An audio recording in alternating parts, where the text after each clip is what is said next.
ஆபிரகாமுக்கு இன்னும் குழந்தை பிறக்கல. குழந்தை பிறக்கிறதுக்கு முன்பாகவே ஆண்டவர் சொல்றாரு, நீ அநேக ஜாதிகளுக்கு தகப்பன். அதாவது ஆபிரகாம் இன்னும் தகப்பனே ஆகல. சொல்றது புரியுதா? அதாவது தகப்பன் ஆவதற்கு முன்பாகவே தகப்பன் என்று அழைக்கப்பட்டார். ஏன்னா இல்லாதவைகளை இருக்கிறவைகள் போல் அழைக்கிற தேவன். இருக்கிறவைகளை போல ஆண்டவர் அழைச்சிட்டாலே போதும், அந்த இல்லாதது இருக்கிறவைகளை போல மாறிவிடும். தகப்பன் ஆவதற்கு முன்பாகவே தகப்பன் என்று அழைக்கப்பட்டார். கடைசியில என்ன ஆனார்? தகப்பன் ஆனார். இல்லாதவைகளை இருக்கிறவைகள் போல் அழைக்கிற தேவன். நான் சொல்றேன், உங்களுக்கு ஒருவேளை நீங்க ஆசீர்வாதத்தை பார்க்காம இருக்கீங்களா?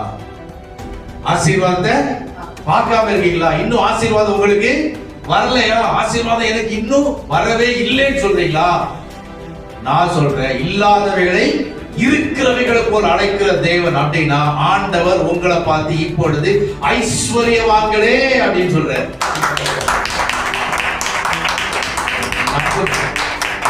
நம்புங்க. ஏன்னா ஆபிரகாம் இதை நம்பினார்.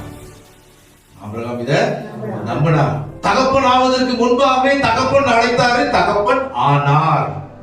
அதே போல ஆசீர்வாதத்தை பெற்றுக் கொள்வதற்கு முன்பாகவே ஆண்டவர் உங்களை பார்த்து என்ன சொல்றாரு?